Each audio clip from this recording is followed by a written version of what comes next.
অমায়িক ব্যবহার যার মুখে আছে, পৃথিবী ঋণী হয় ঠিক তার কাছে।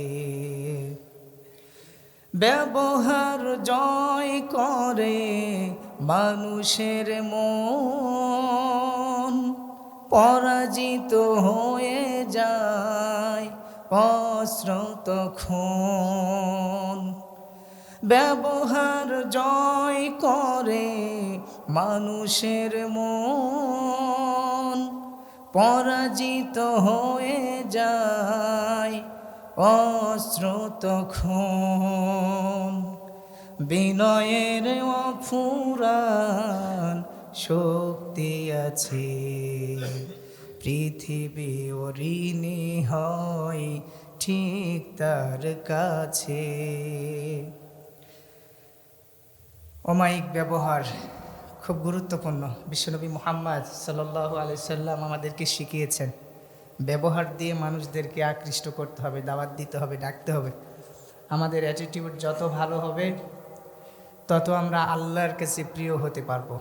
নবীজি বলেছেন, যার ব্যবহার যত ভালো সে আর আমি রাসূলুল্লাহ পাশাপাশি জান্নাতে থাকবো। সুবহানাল্লাহ ওয়া বিহামদিহি।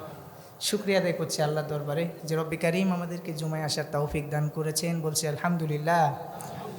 দরুদ বর্ষিত হোক বিশ্বনবী জনাবি মুহাম্মদুর রাসূলুল্লাহ সাল্লাল্লাহু আলাইহি ওয়াসাল্লামের প্রতি। প্রিয় মুসল্লিবৃন্দ, সূরাতুল হুজুরাত এই সূরা থেকে আমরা আজকে ধারাবাহিক তাফসীর আলোচনায় চলে যাব। আজকের সূরাটি অত্যন্ত গুরুত্বপূর্ণ। এই সূরাকে আখলাক এবং আদবের সূরা বলা হয়। আখলাক এবং আদবের সূরা বলা হয়।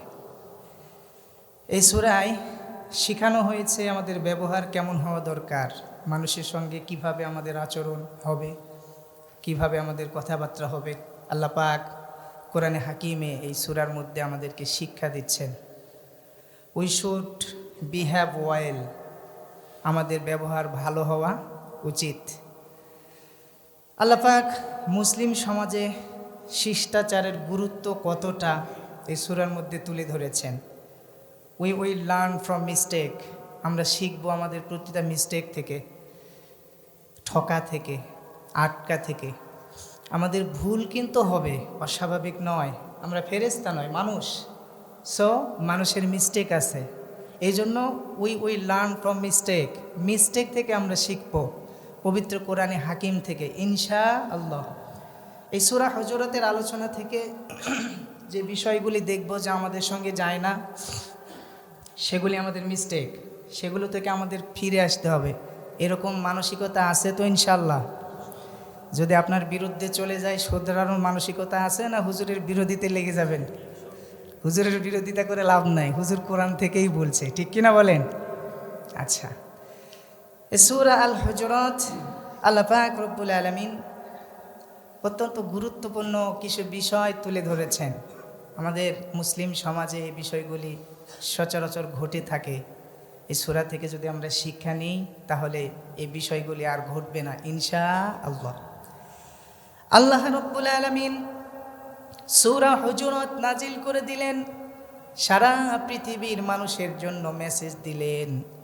পৃথিবীর মানুষেরা, তোমাদের মধ্যে যে দ্বন্দ্ব হয়, ঝামেলা তৈরি হয়, রাগারাগি হয়, সমাজের মধ্যে দ্বন্দ্বে লেগে যাও, তোমরা মানুষের তৈরি করা তন্ত্রে মন্ত্রে শান্তি খুঁজে পাবা না। কোরআনের বিধানের দিকে আসো, কত সুন্দর গুরুত্বপূর্ণ মেসেজ দিলাম। এখান থেকে যদি শিক্ষা নিতে পারো, তোমাদের সমাজগুলি সুন্দর হয়ে যাবে। সুবহানাল্লাহ।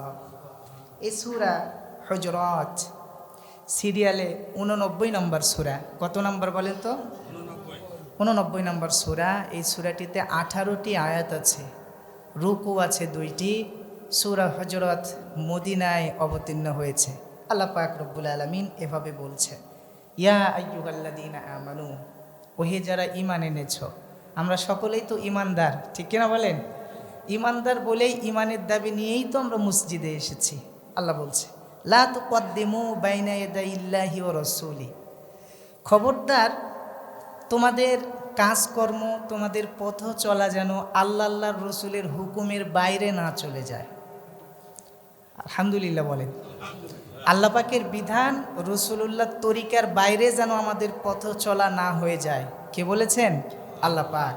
তাহলে আল্লাহর বিধানের বাইরে যদি আগ বাড়িয়ে কেউ কোনো কিছু তৈরি করে, তার কথা মানা যাবে? আচ্ছা, কোনো আকাবির যদি বলে, তার কথা মানা যাবে? আমি ইমাম সাহেব যদি বলি, আমার কথা মানার দরকার আছে? আমি ইমাম সাহেব যদি বলি, আপনি যদি মানেন, অন্ধ ভক্ত আপনি আমার, এ ভক্তর দরকার নাই, এ ভক্তর দরকার নাই। এই ভক্ত ক্ষতির দিকে নিয়ে যাবে, আপনিও জাহান্নামে যাবেন, আমিও জাহান্নামে যাব। এই জন্য রাসূলুল্লাহ যখন চলে যাবেন বিদায় হদের ভাষণে, কিতাবাল্লাহি ওয়া সুন্নাতা রাসূলি, কোরআনে হাকিম রেখে গেলাম আর রসুলের সুন্নাহ তোমাদের জন্য থেকে গেল। এই দুইটি বিষয় যদি উম্মতেরা অনুসরণ করতে পারে, তারা কখনো পথভ্রষ্ট হবে না। সুবহানাল্লাহ। অথচ দুঃখজনক হলেও সত্য, আজকে আমাদের সমাজের কিছু মানুষ কোরআন সুন্নাহর ধার ধারে না, আকাবির বলেছে তাই করছে। আকাবিরের কথা কখনো কখনো কোরআন সুন্নাহর বাইরে পর্যন্ত চলে যায়, কথা কোন ঠিক কিনা? প্রিয় ভাইরা আমার, ভক্ত হওয়া ভালো, কিন্তু অন্ধ ভক্ত হওয়া ভালো না। কোরআন সুন্নাহর সঙ্গে যেগুলো যায় না, সেগুলো আমাদের মানা যাবে না। আল্লাহ পাক বললেন, ওয়াত্তাকুল্লাহ, কেন তোমরা এটা করবে? আমাকে ভয় করো। আল্লাহর ভয় যদি কোনো বান্দার অন্তরে থাকে, আর যদি কোনো বান্দা অন্যায় থেকে ফিরে আসে, ওই বান্দার অন্তরে আল্লাহর ভয় থাকার কারণে সে কখনো পথভ্রষ্ট হতে পারে না। আল্লাহ রসুলের বিধান যা বলেছে, ওই বান্দা কিন্তু সেটাই মেনে নিবে। আমরা গত জুমায় আলোচনা করেছিলাম, একজন সাহাবী, তাকে তার মা বলেছিল, ছেড়ে দাও, নবীজির ঈমান ছেড়ে দাও, দরকার নাই, নইলে আমি অনশন করব। সাহাবী কি বলেছিল? তুমি আমার মা, শতবার যদি মারা যাও আমার মনে কোনো দুঃখ নাই, তারপরও আমি ঈমান ছাড়তে পারবো না। এই হলো শিক্ষা আমাদের জন্য। কেন আল্লাহর হুকুম মানতে হবে? ওয়াত্তাকুল্লাহ, আল্লাহ বলেছেন তোমরা আমার ভয় করো। ইন্নাল্লাহা সামিউন বাসীর, ইন্নাল্লাহা সামিউন আলিম। ও পৃথিবীর মানুষেরা শোনো শোনো, আমি এমন রব তোমাদের, তোমরা যা কিছু বলো সব কিছু আমি আল্লাহ জানি, যা কিছু করো সব কিছু আমি রব্বুল আলামিন শুনি। সুবহানাল্লাহ। তাহলে আল্লাহ আল্লাহর রাসূল যা বলেছেন, এর বাইরে যাওয়ার কোনো সুযোগ নাই। এখন তাহলে আমরা আকাবির মানবো না? জি। ইমাম মানবো না? জি। আলেম মানবো না? জি মানবেন। কিন্তু যে আলেম, যে ইমাম, যে আকাবির কোরআন সুন্নাহর পক্ষে কথা বলে, তাকে মানবেন। কোরআন সুন্নাহর বিরুদ্ধে যদি আপনার পীর সাহেবও যায়, পীর সাহেব মানার কোনো দরকার না।